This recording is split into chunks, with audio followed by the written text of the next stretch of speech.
Albert Einstein says that compound interest is the eighth wonder of the world. So in today's video, I want to talk to you all about the power of compound interest. And it's interesting to me because compound interest is something that I was kind of told about by financial planners and advisors, but I never really understood the power behind it. Quick little disclaimer, I am not a financial advisor, I'm not a financial planner, I do not work in the finance industry, and all my videos are literally just for entertainment and education purposes only. You should always do your own due diligence and research before you ever invest your hard-earned money into anything. With that being said, thank you guys so much for tuning in. Smash that like button until it's blue in the face. If you find any kind of value on my videos, and hit the subscribe button so you don't miss my future videos coming up to give you even more information. Let's get started. So I wanted to share with you guys just how powerful compound interest is and what exactly it means for you going forward through your personal finance journey, and just hopefully it'll help you think a lot differently about your money and how time affects your money way more than your time at work does. So without further ado, I'm going to pull up a compound interest calculator on my computer, and we're just going to go through a few quick little examples. That way you can see just what all is happening whenever you put your money away in a fund like a money market account, or in buying stocks or mutual funds or bonds or exchange trade funds. The list just goes on. It's a very powerful tool, and we're going to take a look and see how powerful it is. So without further ado, let's go. Alright guys, so here we are at my desktop, and we're going to type in our compound interest calculator, and we're going to go down to NerdWallet because I like NerdWallet. They have really good articles, really good blogs. If you want to learn more about your money, I highly recommend NerdWallet. It's where I did a lot of my research at, and so far they haven't led me the wrong way. I am not affiliated with NerdWallet. They are not sponsoring this video, and if they were, then I might actually be able to eat something tonight. Let's say we have the average example of a car. Let's say you put $1,000 down on that car, and that car costs you $300 a month. So over the course of 6 years, and why is it 6 years? 12 months times 6 years, 72.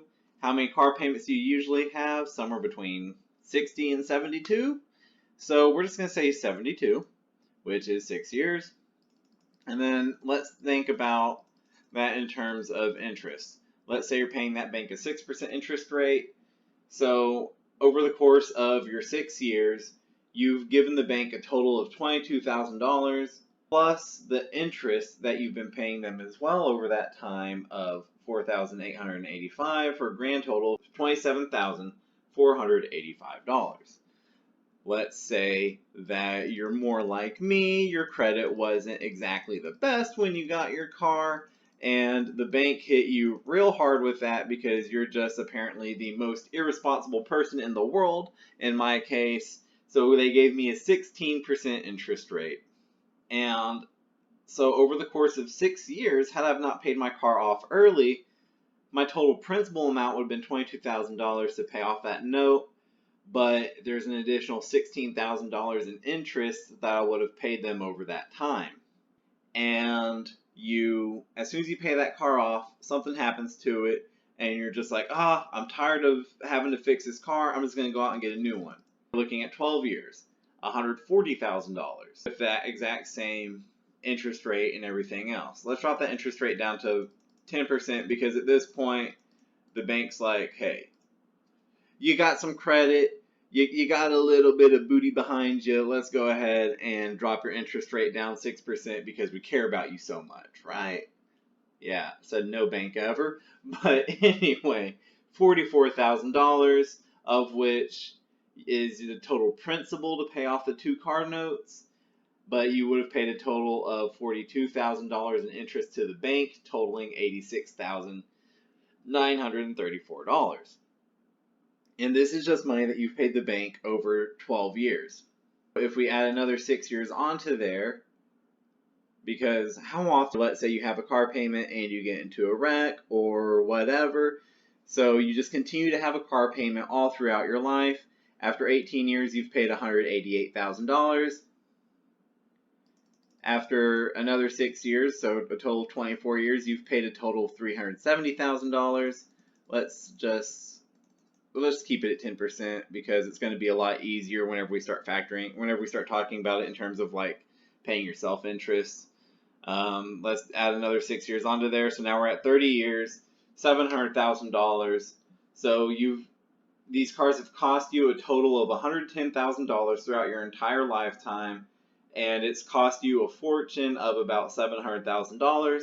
So that being said, I really hope you like that car and you treat it like $1 million, because essentially it cost you $1 million. Let's flip the script. Let's say you are not paying the bank interest anymore because you decided that you don't want to go into debt ever again in your life.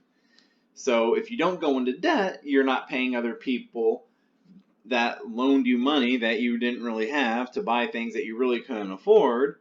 So we're just going to say that you're paying yourself interest now, and you're doing so by investing in a general fund like VTI, which is the Vanguard Exchange Traded Fund that tracks the US stock market. And if we Google VTI's average return, over the last year, it's returned 18%, 3 years 16%, 5 years 13%, 10 years 11%, 15 years we're looking at 9.4%. So, I mean, think about that. Think about, we're pretty close to that 10% if we were to just average that all together. So you're paying yourself interest. You are paying yourself first by investing your money, and then you're letting that money grow. VTI does pay a dividend. 77 cents times 4 gets us $3.08 every single year, which is not much. Think about it in terms of their dividend yield. So their dividend yield 0.6%, or $1.60, because by $100 times 0.016, or 1.6%, then you get $1.60. You just had $700,000, so after the course of 30 years, that dividend has been reinvested. You have a total of $700,000, which means that it would be paying you $11,200 every single year, tax free, at its current dividend yield. If you expect the dividend yield to increase, as dividend yields usually do over time, especially because the underlying companies in this fund are most likely going to be increasing their dividend, it's pretty safe to say that we can look at about a 2.4% dividend yield after the next 30 years, which $17,000 a year. So now that we're away from my desktop, let's cover a couple of things real quick. Number one, why did I say that dividend yield would be tax-free? And really, there's a number of different reasons. Number one is, well, my hair is a mess, and I realize now that I should have done my hair before I made this video, but that's okay. The reason why it would be tax-free is because I'm assuming a couple of things. Number one, I'm assuming that this is going to be your sole source of income when you retire, and if you were to actually Google how much can I make in dividends every year without paying taxes, then if it's your sole source of income and you're single as of 2020, then you can make about $40,000 a year in qualified dividends tax-free. And I don't know if you've actually thought about this or not, but if you're making $40,000 a year from your job currently, you're paying a lot more in taxes than I would be paying if I were living off of $40,000 a year from dividend income. So how the IRS taxes your income is going to be different if it's earned income, if it's investment income. Just depending on where the money comes from, the IRS is going to tax it a lot differently. And this is very important for you to learn, or to at least understand the basics, so that going forward in your life, you can pay the government as little money as you possibly can and keep as much of that money for yourself because you work hard for your money. So your money needs to be able to work hard for you and not Uncle Sam. I'm not saying that I'm against paying taxes. I'm all for paying taxes. But I'm just trying to get you to understand how the system currently works so that you can try to take advantage of that system for yourself moving forward.